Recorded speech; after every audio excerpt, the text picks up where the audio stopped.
A esta hora te conectas a una sola radio. Este es el sistema de emisoras Onda Digital en Colombia. Radio virtual, hecha por jóvenes, pensada por universitarios. Sistema de estaciones Onda Digital. Un concepto diferente.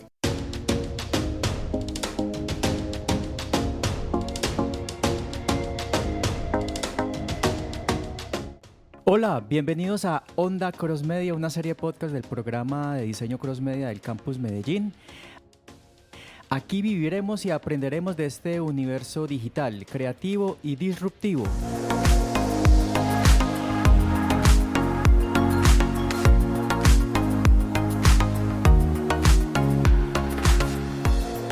Soy Germán Valencia, director de Onda Digital Universitaria y bueno, nuevamente me complace compartir este espacio con Mónica Moreno, nuestra jefe de programa de diseño Cross Media, a quien volvemos a saludar en este espacio. Moni, buenos días, buenas tardes o buenas noches. ¿Cómo estás? Bienvenida.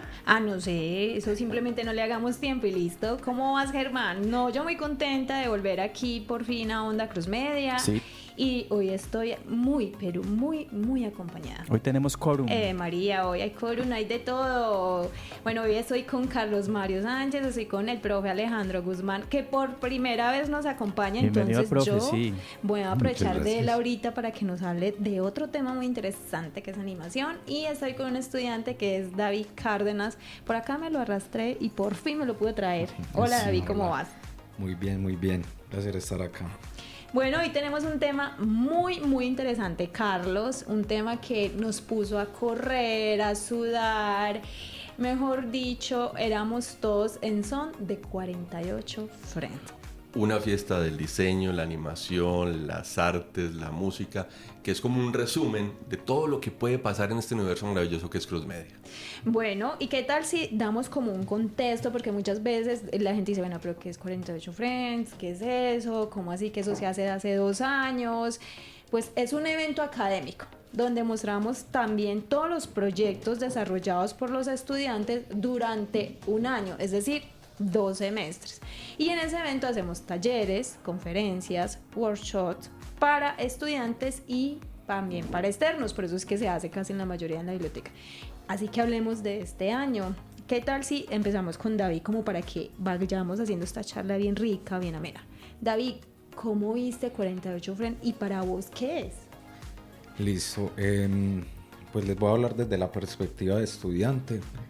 Para mí 48 Frames es un evento donde a nosotros nos permite mostrarnos y mostrar verdaderamente qué es lo que hacemos en la carrera. En 48 Frames encontramos todas las líneas que manejamos dentro de la carrera, incluyendo también el área de comunicación social, donde nos desarrollamos y encontramos charlas y encontramos muestras de diseño, no solamente de los estudiantes, sino que en esta ocasión también tuvimos la oportunidad de tener a grandes invitados que nos contaron sobre su experiencia laboral, sobre su experiencia que han tenido pues a lo largo de sus carreras profesionales, y todo eso nos aporta a nosotros como estudiantes para proyectarnos pues a lo largo del tiempo. David, yo estaba hablando contigo fuera de micrófono y me contabas que una de las charlas te gustó mucho porque era por un estudiante. Les cuento que 48 Friends arrancó con una experiencia de Sergio Euse, un estudiante de Cross Media que estaba presentando el videojuego Ciberciudad Cross Media. Me decías que era significativo, ¿por qué? Listo, para mí es muy significativo tener a un compañero como Sergio haciendo parte de las charlas para todos nosotros, precisamente porque es una persona con la que compartimos aula. Entonces es muy inspirador ver a una persona que está con nosotros haciendo exactamente los mismos procesos que todos estamos desarrollando, pero lo está llevando a un nivel y está de cierta forma también arrastrando a las demás personas a que también suban el nivel y la calidad de sus trabajos para llegar el día de mañana a tener una oportunidad de estar presentes en ese tipo de eventos. ¿Te inspira? Sí, claro, me inspira mucho, y sé que a todos los compañeros también, porque lo hablábamos incluso en la clase de Carlos Mario, de que Sergio es una persona que estudia, trabaja, tiene diferentes ocupaciones y sin embargo se le nota el empeño que hace por absolutamente todas sus cosas. Y yo digo que una de las cosas más importantes es que por más cansado que uno esté, por más agotado que te ponga la rutina, Sergio es una persona que vos siempre la vas a ver con una sonrisa en la cara y siempre te va a tratar de una forma especial, ¿sí? Entonces me inspiró y siento que a todos nos transmitió ese calor de compañerismo que se vive en las aulas, y gracias a Dios pudo compartirlo incluso con invitados de colegio que tuvimos, que ya más adelante nos dan más información sobre eso. Eso es la maravilla de ser apasionado, profe, pero tenemos aquí otro apasionado. Sí, es que tenemos otro apasionado, pero quiero como hacer un contexto porque David hablaba que en 48 Frenes él veía las diferentes líneas que tenemos en Diseño Cross Media y hablaba precisamente que tuvo charlas sobre diseño, charlas sobre animación, charlas sobre fotografía, charlas sobre realidad virtual, sobre cine documental, charlas sobre programación. Entonces eso ayudó muchísimo para que los estudiantes tuvieran un panorama, inclusive charlas de periodismo cuando estuvo Diego Londoño. Aquí es donde nuestro profesor Alejandro Guzmán estuvo en la charla de animación con Guillermo Zapata, porque precisamente el profe es de acá de animación, y me gustaría como preguntarle cómo se sintió, o sea, cómo vio esa charla al ver, digamos, su homólogo ahí, que también es una gran importancia para todos. ¿Y cómo sentiste a los estudiantes en ese instante en el taller, charla, más no taller, que tuvimos con Guillermo Zapata? Bueno, yo la verdad creo que ese tipo de espacios son muy importantes porque de pronto en el devenir de uno ser, de estar metido, involucrado con los estudiantes, muchas veces todo se vuelve panorama, se vuelve un poco como el hacer y a veces se cae en el hecho de que es trabajo de clase, está mezclado con otras materias, hay otros trabajos, hay talleres que resolver. Se pierde un poco el sentido de, bueno, lo estoy haciendo, pero es agotador, a veces no tengo la cabeza para estar haciéndolo. Y si bien digamos que uno trata de que tenga una dinámica enlazada en lo que es la industria, a veces pareciera que es más discurso de uno como papá viejo que como realmente lo que está sucediendo. Entonces cuando se encuentran con este tipo de personas que ya han estado mucho más en la industria, que de pronto inclusive todavía están trabajando en la industria de una manera directa y constante, y que ven los resultados que eso implica y ver su recorrido como el que planteó Guillermo, que es un recorrido que empezó con las uñas, que es un recorrido que no se puede decir que tuvo todas las grandes ventajas de entrada, se supo buscar su espacio y logró irse encasillando a cierto tipo de escenarios. Se ganó un FDC en un momento muy importante del país cuando estaba despegando la animación y logró un cortometraje como El Balsero, que no solamente tiene un contenido técnico, sino también un contenido bastante particular y personal frente a lo que eran las inundaciones. Creo que eso evidencia muy bien la posibilidad que ofrece no solamente la línea, no solamente el campo, sino también el hecho de hacer un recorrido gradual, progresivo, disciplinado y constante. Creo que pues la sala, cuando yo estuve en la charla, estaba llena, pues afortunadamente se estaba como bastante audiencia.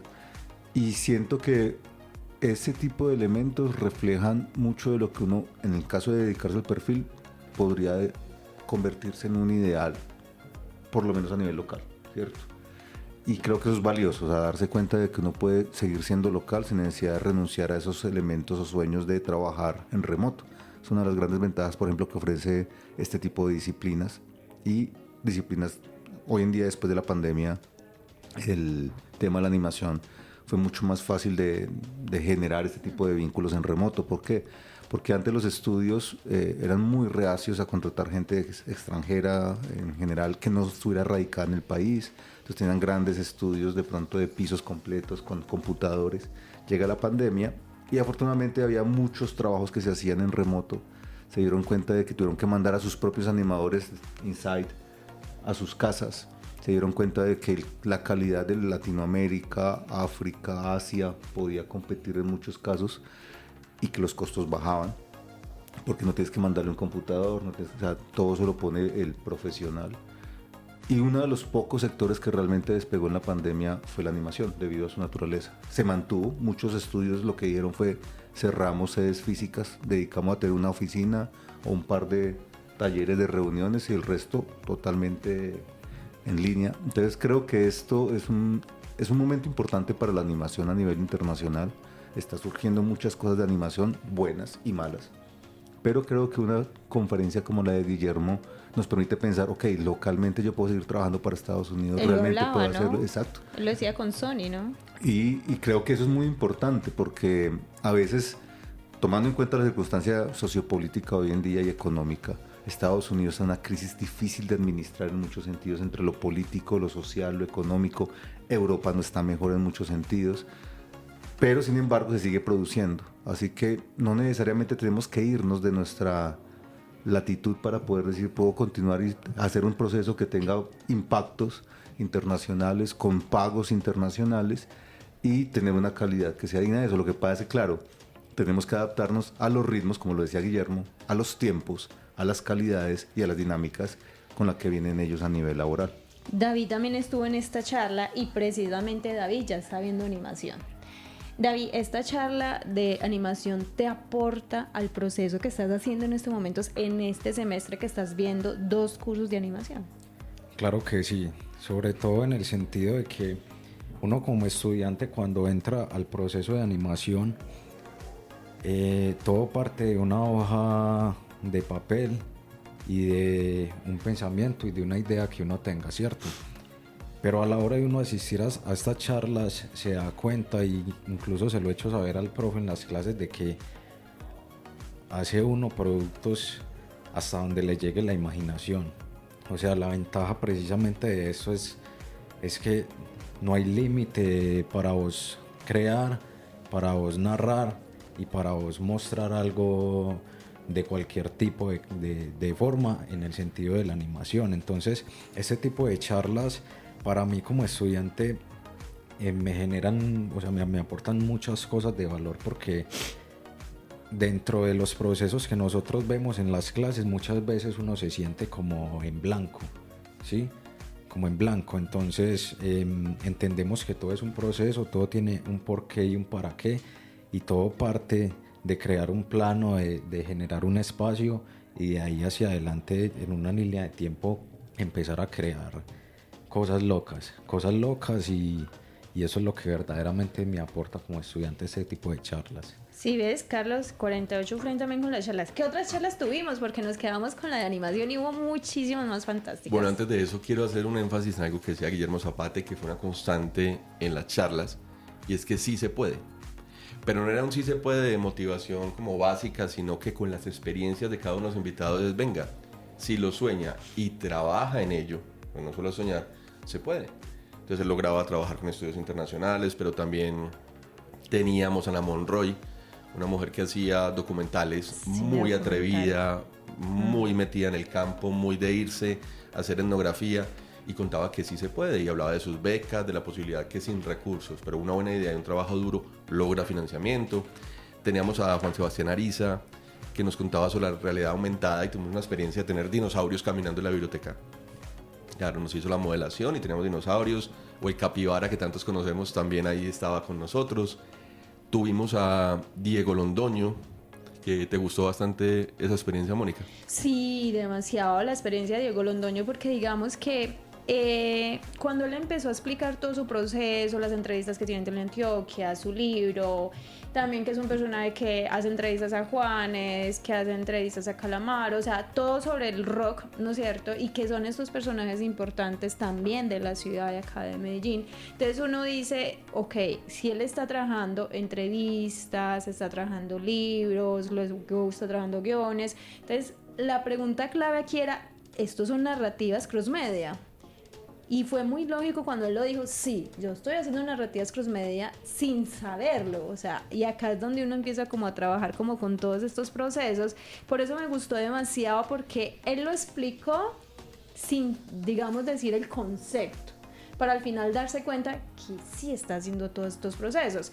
Y los estudiantes de verdad quedaron cautivos. Además que fue una charla que uno dice al mediodía, es duro, es pesado, pero los mantuvo así cautivos, dele, que entonces los muchachos dicen, no, esto está excelente. O sea, y estas charlas lo que le permiten a uno, lo que yo les digo es también abrir muchísimo la mente frente a todo lo que se está viendo, y contactos, porque no crean que no. Todas estas personas que vienen acá a la universidad a hablarles sobre su experiencia, porque lo que están hablando es su experiencia profesional, necesitan también personas para trabajar con ellos. Entonces también es mirar por ese lado. Diego Londoño tuvo un conversador muy interesante que le picó la lengua todo el tiempo. Ah, sí, Sergio Calderón. Bueno, también tuvimos en la jornada de la tarde a alguien que particularmente me encanta y no es mi área, pero que admiro profundamente porque es muy joven, y fue Daniel Mejía. Daniel Mejía es un joven creador audiovisual, dirige videos musicales propios, canta, compone, pero tiene una experiencia muy bonita que es Da Pinti, una aventura musicolor. Estuvo nominado al Emmy, ¿no? Esa serie fue nominada al Emmy Internacional el año pasado y este año está de jurado del Emmy. Es un muchacho creativo que ha trabajado con recursos externos, es decir, financiación de becas, financiación de Mintic, que rebusca el dinero, pero que tiene una idea, lo que hablamos siempre, construir un concepto, trabajar por esa idea, desarrollarla, y la financiación viene después. Nuestra barrera no pueden ser los recursos. La única barrera que tenemos es el alcance de nuestra imaginación y el empeño que le pongamos, porque no solo es soñar, sino hacer que los sueños sean realidad. Entonces, muy rico. Y tuvimos la otra jornada, pues bastante interesante, Mónica, ¿recuerdas? Claro, lo que más me gustó también es que tuvimos egresados. Tuvimos un egresado también en charla, así como tuvimos un estudiante que fue Sergio de UC, que estuvo mostrando todo el videojuego Diseño Cross Media, que luego les vamos a contar bien ese videojuego, porque ayer lo probamos y nos fue súper bien, la gente estaba súper motivada, bien jugando y todo. También tuvimos a Andrés Rúa, que digamos que fue el panel de fotografía, que hemos hecho evaluación con los estudiantes con respecto a cómo vieron los paneles y les encantó mucho el de fotografía. Porque tuvimos a Federico Ruiz, tuvimos a Olivia Orrego, tuvimos a Andrés Rúa, que es el egresado, y era, digamos, dirigido por Sergio Calderón. ¿Qué vemos ahí? Vemos las diferentes tipologías que hay en fotografía. Entonces, Federico hace producción social, pura fotografía social. Y hace institucional para un brochure o algo, pero es muy diferente. Andrés, eventos, que es todo conciertos, es muy emotivo, exacto, emocional. Y definitivamente los conceptos que tienen de Olivia es que es la métrica perfecta, la mujer perfecta en planeación, producción, es el detalle. Fotografía de producto, que muchas veces las personas piensan que hacer fotografía de producto es simplemente colocar ahí el alimento, pida la hamburguesa súper bien organizada y para de contar, y no saben todo el proceso que hay detrás de. Es una charla que gustó muchísimo, sobre todo porque se prestó como para que cada uno hablara realmente de lo que ha venido desarrollando en su trabajo. Entonces es desde la experiencia, y eso permite también como entender los diferentes conceptos que se pueden trabajar dentro de la fotografía, porque cuando nosotros vemos fotografía es como algo tan general que no nos damos cuenta los mundos que trae cada elemento, y es igual de lo que sucede en cada una de estas charlas, ¿no? Y hubo una muy interesante, marca y storytelling. Estuvimos con la agencia Duende. La agencia Nos acompañó Samuel González en un laboratorio de contenidos y estrategia de marca que descuadró a los muchachos, porque uno a veces piensa, no sé David si lo has pensado, y profe, que crear marca en un inicio cuando uno está empezando por acá hice un logo muy bonito, pero detrás del logo tiene que haber una historia, tiene que montarse una narrativa, tiene que haber una coherencia con los principios y valores de la empresa. Entonces cuando los empezó a revolcar con eso decían, ay madre mía, es que crear marca no es saber manejar Photoshop e Illustrator, es pensar la empresa y hacer muchas cosas. Alejo es diseñador también. Entonces, Alejo, digamos que también ha dado como esas clases y le permite a uno como decir, Alejo, ¿qué hay detrás de una marca? No es mi área de experticia, pero sí tengo muy claro que tanto marca como diagramar un libro, como hacer un video, como hacer animación, todo parte principalmente de los conceptos por encima de las herramientas. Creo que el principal error que cometen los estudiantes de cualquier carrera relacionada con el diseño es creer que es la herramienta, el instrumento el que les va a resolver el problema que de pronto conceptualmente no se ha logrado aterrizar. Detrás de una marca no se puede hablar ni siquiera que hay unos valores. A mí ese tipo de cosas me parecen que a veces se ha caído en una especie de imaginarios, el concepto de la palabra valor, el concepto de la palabra misión, visión, que sí deben estar en el manual de marca, pero detrás de la marca hay personas que quisieron hacer de eso su proyecto de vida. Y detrás de eso está todo el amor y cariño de alguien que fue el que inició ese proceso. Cuando nosotros vemos una marca como Noel, puede que Noel sea una marca tradicional del eje cafetero, de la parte de panadería, galletas y todo esto, pero quienes fundaron esa marca Eran personas que le apostaron en un momento determinado a eso como un proyecto de vida, le creyeron a eso. Claro, ya ahorita es una gran marca corporativa y tiene unos valores, pero hay que ir más allá, hay que volver a esa esencia donde estaba ese punto de partida. ¿Qué es lo que hizo Ramo? Ramo, ¿qué fue lo que hizo? Sí. Retomó los valores, pero en el sentido real, el concepto de valor, no esa vaina escrita, fría, sí, puesta en una vitrina. que se puede colocar en cualquier parte. Y que se puede mentir. Exacto. Sino que es, ok, ¿qué es lo que hacemos nosotros? ¿Qué es lo que queríamos hacer nosotros? ¿Qué es lo que hizo el abuelo de la familia para posicionar esta marca? Y se volvieron al hecho de que la gente quisiera otra vez a la marca con cariño. Y crecieron, inclusive están exportando fuera del país, cosa que estaban en un momento crítico y dijeron, no, apostémosle al mercado internacional. Entonces la marca, para mí detrás de la marca no debería ir toda esa cosa tan aséptica que a veces se tiene en el manual de marca, sin saber exactamente cuál es el origen emocional y vivencial de donde surge esa marca. Y que lo atraviese a uno. Y que claro, que eso es lo que genera ese vínculo real, que fue lo que hizo Apple mucho tiempo con el piensa diferente. Ajá. ¿Cierto? Well, just que do ya it. hoy en día uno le dice, eso no es pensar diferente, eso es caer en la obsolescencia programada de una manera más... La tecnología que Sí. se ve una necesidad. Profe, usted acaba de decir algo disruptivo y fue antes de la herramienta pensar, pero uno dice animación, me siento a un programa a animar. No, creo que eso es un gran problema Oye. y parte de lo que normalmente yo trabajo, yo sobre todo en los procesos de clase base es primero se planifica, primero se analiza, primero se piensa lo que se va a contar, primero se entiende qué es lo que se va a contar, se hace un proceso de planificación que nos permite determinar claramente qué es lo que va a suceder, porque de lo contrario, si no se tiene experiencia, normalmente suceden cosas con resultados no esperados o no deseados. Y lo que se busca es que realmente antes de pensar en todo el proceso técnico, se piense es qué me motivaría a mí a generar algo que le generara algo a los demás. Suena trabalenguas, pero realmente el problema de la animación no está en el hecho de si puedo mover un objeto en el espacio. De que se mueve, se mueve. Pero de que al moverse genere algo que uno diga, oiga, como se ve de bien, me gusta, luce, eso requiere planificación porque hay que analizarse a sí mismo. O sea, cómo me agacho yo, cómo me estiro yo, cómo me comporto, cómo expreso temor, cómo expreso rabia, cómo expreso... Ese tipo de expresiones son vínculos arquetípicos que tenemos entre nosotros como individuos y eso ayuda a que se transmita a través de la animación. Alejo está diciendo algo muy interesante que ahorita le quiero preguntar también a David.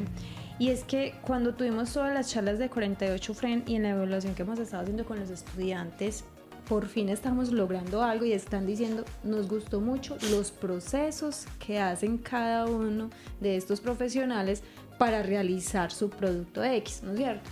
Porque siempre caemos como en eso de pensar de una qué se quiere hacer, pero no pensamos en el qué hay detrás de todo esto que se quiere hacer. Entonces, cuando en las charlas de 48 Friend ellos explicaban que primero pues tuvieron que coger la idea, ir hasta el campo, conocer la gente, hacer, hablar con ellos, luego venir, rayar, porque por ejemplo eso lo explicó mucho Diego Londoño, Olivia Orrego también lo explicó muchísimo, Daniel Mejía con Dapenti también nos mostró todo el proceso del guión, inclusive nos leía el guión, nos mostraba el guión gráfico. Entonces ahí es donde nos damos cuenta que realmente y sobre todo los diseñadores cross media primero tienen que rayar antes de meternos de una a un computador. Y lo digo porque acá le pregunto a David algo y que dijo Alejandro muy interesante con respecto a marca. David ahorita está viendo identidad visual con el profe Mauricio Sánchez y es que quisiera como preguntarle cómo ha sido y cómo con estas charlas tu proceso en ese sentido para crear las marcas. Perfecto, pues lo que dice el profe Alejo es algo muy interesante y yo creo que resume mucho el sentido de lo que hacemos en cross media en general, no solamente en marca, no solamente en animación, sino en todo proceso.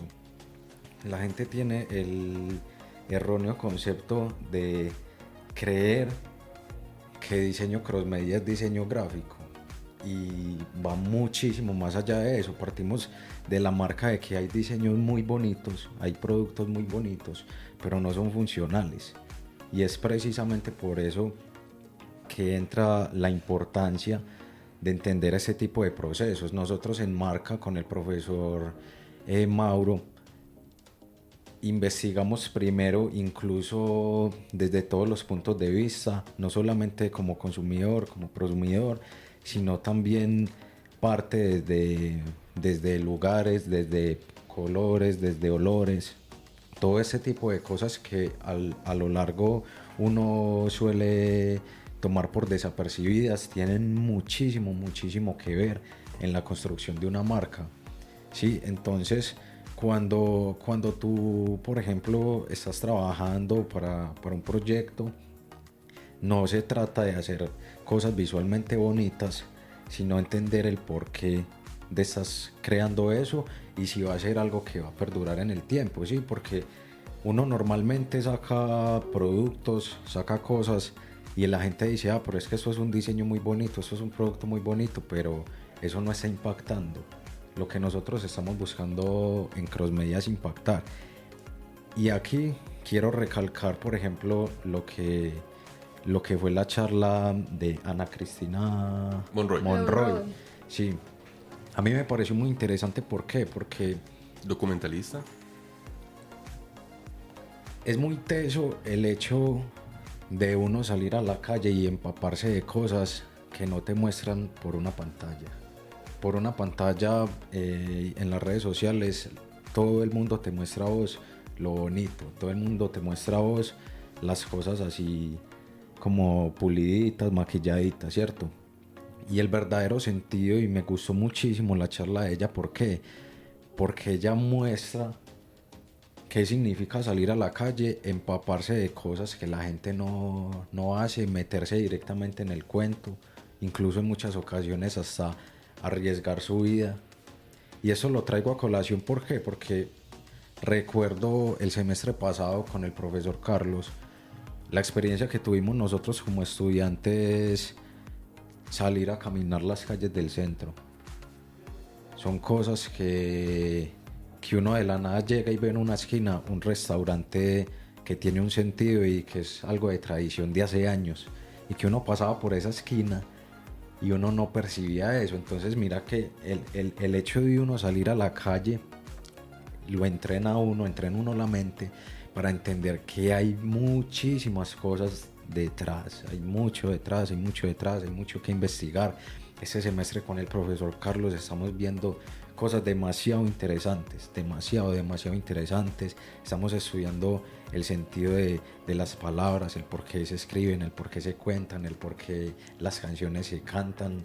Sí, entonces ese tipo de cosas a nosotros como estudiantes nos entrenan para no ser gráficos solamente, sino para a la hora de presentar un proyecto estar capacitados para presentar todo el modelo de un proyecto y liderarlo de una forma muchísimo más de alto nivel. Bueno, Carlos, vamos teniendo como hay intereses con respecto a todo lo que hemos vivido en 48 Friends para ir como cerrando, ¿no? Yo tengo una, y es que me gustó mucho, que fue también parte de muchas de las charlas y espacios, es que ellos mostraron que su pasión venía desde estudiantes, que no aparece cuando uno recibe el título y se lo entrega a un rector, y que ahí es donde hay que desarrollarla, y que algunos empezaron a vincularse en lo laboral antes de graduarse porque manifestaron y trabajaron en su pasión. Pero usted empezó a animar y a trabajar antes de graduarse. Sí, mucho antes, creo que desde muy temprano en la carrera. Pues mi perfil era más hacia la ilustración, la animación y todo este tipo de disciplinas. Inclusive mi proyecto de grado yo lo hice alrededor de diseño de juegos y pues de videojuego y 3D. Entonces digamos que tenía muchos de esos elementos. ¿Qué implicaba? Implicaba un montón de trabajo adicional. En el contexto histórico estamos hablando pues hace un par de años, entonces en ese contexto no digamos cuántos. Siquiera sí. un par. Entonces en esa época acceder a cualquier tipo de información, o sea, internet no existía. Pues no existía aquí en Colombia de la manera en que nosotros conocemos. En la universidad pues el conectarse era muy difícil. Y tener acceso a todo el material, por ejemplo, tutoriales, talleres, cursos, referentes, no era tan sencillo. Tocaba acudir a las bibliotecas de los profesores que le mostraban unos libros de fantasía art o de... El que importaba y hacía el recurso. Exacto. Para él. Entonces eso era como parte de un proceso de volverse monitor para poder acceder a la biblioteca del profesor y poder tener algún tipo de dinámica. Pero sí me abrió un campo enorme de trabajo en el sentido de empezar a buscar por dónde irme, por dónde llegar a trabajar, por dónde empezar a hacer procesos. Yo recuerdo que la primera tabla que yo compré, una tabla digital Genius de 4x3 pulgadas, era una cosa pues para mí muy difícil de acceder, pero yo había empezado a trabajarla desde antes de terminar la universidad y de las cosas que yo logré terminando a hacer es, en un momento terminado, terminé haciendo, por ejemplo, tutoriales para la PSD, para la Photoshop en Nueva York, de la revista PSD. Tengo varios artículos que se publicaron gracias a haber estado desde la universidad Dándole y trabajando en el entonces, tema. hasta que al final mandé unos artes de la revista, me respondieron que estaban interesados, pero a manera de tutorial, no como galería. Entonces me dijeron, si puede, desglóselo, conviértalo en segmento cada uno de los elementos y entra a mirar así si el editor lo publica, y terminé con varios artículos publicados en la PSD. Eso fue gracias a empezar a soltar desde la institución, desde la universidad, esas ganas, primero, pues si bien no sabía mucho inglés, como que a no limitarme por eso, o sea, a tratar de entenderlo, a tratar de interpretar, a tratar de ver cómo a escribir inglés técnico para una revista, que no es lo mismo que hacerlo para dialogar en un chat. No menospreciarme, fue duro, tampoco fue sencillo decir, ok, yo mandé cuántos portafolios, no sé cuántos mandé, con algunos con retroalimentaciones a veces agresivas, molestas, desobligantes, otros con un sentido como, oye, deberías mejorar esto. Entonces yo siempre lo tomé como una forma de pulirme, de mejorar, de saber dónde estaban esos nichos y nunca parar de enviar, o sea, siempre estar pensándolo como un sistema de crítica y de autocrítica para poder mejorar. Creo que el empezar de la universidad, los semilleros de investigación en la universidad, los colectivos de ilustración en la universidad, creo que todos los escenarios se convierten en unas herramientas importantes para uno terminar diciendo, ok, yo soy capaz con esto. Porque a veces en la clase no se logran los resultados o no hay suficiente espacio para meter más cosas que uno quisiera debido a las dinámicas de la clase. Y creo que estos escenarios de colectivos de trabajo adicionales o semilleros abren campo a que se pueda explorar, no necesariamente como clase, sino que nos reunimos 5 o 6 estudiantes. Interés común. Empezamos a mirar, cogemos una película, queremos dibujar como esto y empezamos a tirar línea tratando de llegar a eso. Exacto, sí, es una cosa muy motivacional, pero esos escenarios ayudan. O sea, no solamente trata de sentarse a reunirse, a charlar un rato y reírse. Es un proceso de colaboración y co-creación que va llevando a obtener competencias que de pronto en el marco de la clase son más limitados debido a las dinámicas no solamente de evaluación, sino de los diferentes niveles y la heterogeneidad que tienen los estudiantes. Porque muchos de esos profesores contaban que también lo hicieron. Mónica también empezó antes.